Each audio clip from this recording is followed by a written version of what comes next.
observasi, kemudian berdiskusi, tindak lanjut, refleksi, kemudian diskusi untuk peningkatan kualitas pembelajaran yang berpusat pada peserta didik. Seperti apa nanti di lapangan atau di kelas, Bapak Ibu nggak usah takut dengan yang namanya diobservasi. Itu biasa saja kita mengajar.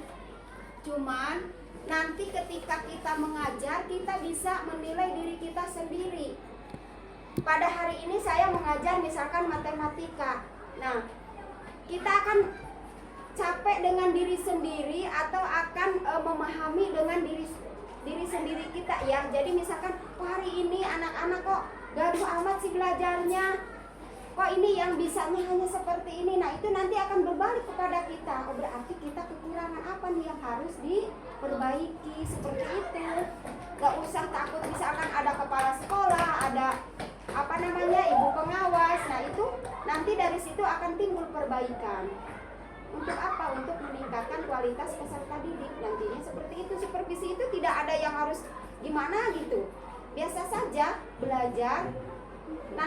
Nanti di situ akan menemukan kekurangan-kekurangan kita itu seperti apa gitu.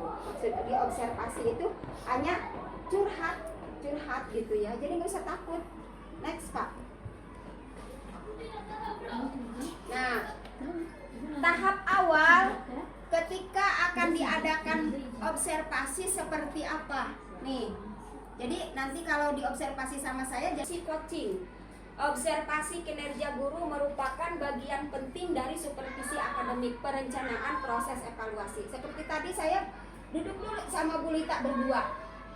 Nah, saya tanyakan mata pelajaran apa yang akan disampaikan, kemudian media pembelajaran seperti apa, evaluasinya seperti apa, ya. Nah, nanti Bu ini siapa? Bu Lita berbicara, medianya ini Bu, evaluasinya seperti ini, mata pelajarannya seperti ini. Baik, silahkan Ibu mengajar. Itu namanya coaching ya. Nah, tujuannya untuk apa? Membuat guru memperbaiki dan meningkatkan kualitas pembelajaran. Ya, di sini saya sebagai fasilitator dan mitra. Artinya mitra itu seperti sahabat gitu, ya. Jadi hanya ngobrol aja, menanyakan saya seperti ini akan mengadakan seperti ini Bu, evaluasi seperti ini, udah coaching. Jadi tahap awal. Nah, kemudian di sini keterbukaan dan transparansi, menyampaikan hasil observasi secara objektif dan berdasarkan fakta, menghindari penilaian subjektif. Kemudian memberikan ruang bagi guru untuk menyampaikan tanggapan dan refleksi. Nah, ketika Bapak Ibu sudah mengajar, balik lagi kita coaching. Bu, apa sih yang Ibu rasakan setelah mengajar? Tadi kan Bu Lita ditanya saja, oh Bu, Lita ternyata materinya beres, Nyalita ini materinya kurang. Jadi tadi kekurangan materi Bu, katanya gitu. Oh gitu, iya apalagi tadi. Jadi dia yang ngejawab, dia yang menyampaikan, kemudian kekurangannya itu dia jawab. Di sisi lain, pengawas dan kepala sekolah juga menilai, tapi memberikan tambahan gitu. Misalkan ya ini bagaimana kalau misalkan selanjutnya ini begini, ini begini ya Bu, nanti ke depan akan dilaksanakan seperti itu. Cuma gitu doang, observasi ya. Next Pak. Nah, kemudian sikap realistis ya, menyampaikan hasil sesuai dengan kondisi yang ada. Kemudian fokus pada hal yang dapat diperbaiki, memberikan solusi praktis sesuai kemampuan. Nah tadi ini menyampaikan hasil sesuai kondisi yang nyata. Oh maaf. Nah seperti tadi maaf ya Bapak Ibu, jumlah murid di kelas 3 banyak kan? Bu Lita itu waktu mengabsen satu-satu, si A hadir. Nah itu akan menghabiskan waktu. Tapi kalau bagaimana kalau caranya, misalkan anak-anak tolong diam dulu, misalkan Ibu akan mengabsen hari ini. Ya Bu.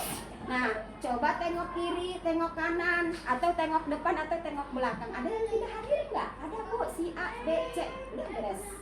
Tapi kalau kita satu-satu, si A, B, C hadir terus sampai 40 misalkan, nah itu akan menyita waktu. Udah aja tengok kiri, temennya ada nggak di sebelah? Kalau nggak ada, siapa yang tidak masuk gitu ya. Kemudian fokus pada hal yang dapat diperbaiki. Nah kekurangannya dikasih masukan dari kepala sekolah yang tadi lihat. Misalkan dalam digabung. Kemudian dalam pembentukan misalkan kita akan mengadakan tadi cooperative learning ya. Jadi kan ada membentuk diskusi kecil, berarti harus membentuk kelompok. Jadi jangan semua pembelajaran itu apa namanya kita ini gitu ya. Semua di anak itu, dan ada interaktif ya. Interaktif itu artinya anak maju ke depan dalam proses pembelajaran itu, seperti kayak misalkan selain kita awal itu ada apersepsi, kegiatan pembelajaran itu di proses itu ada kan tes diagnostik, kemudian ada tes proses pembelajaran di tengah, di akhir.